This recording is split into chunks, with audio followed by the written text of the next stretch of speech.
Suppose your NAS has two storage pools, Storage Pool 1 and Storage Pool 2.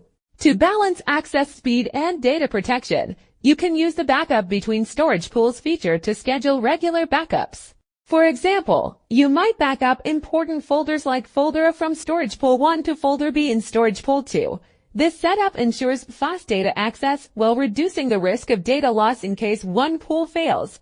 Go to Sync and Backup.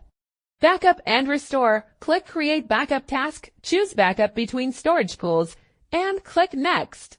Select the source directory. You can choose multiple folders as backup sources. For the destination, only folders from a different storage pool can be selected, and only one target path is supported. If selection fails, make sure the target path is in a different pool. You can also set file filtering rules, such as excluding files by size, name, or file extension. After completing the setup, click Next.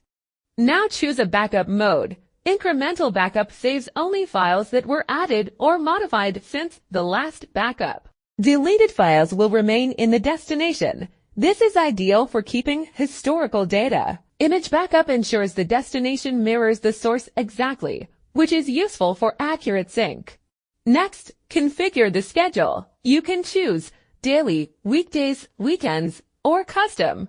Click Next to continue. On the backup preview page, you can rename the task. If you select backup immediately after creation, the first backup will start as soon as the task is saved. Click Confirm to complete task creation. Created tasks can be managed under the Backup and Restore page. You can view key task info, including connection status, last backup time, result, and next scheduled backup. Tasks can be started or paused manually at any time. Click More.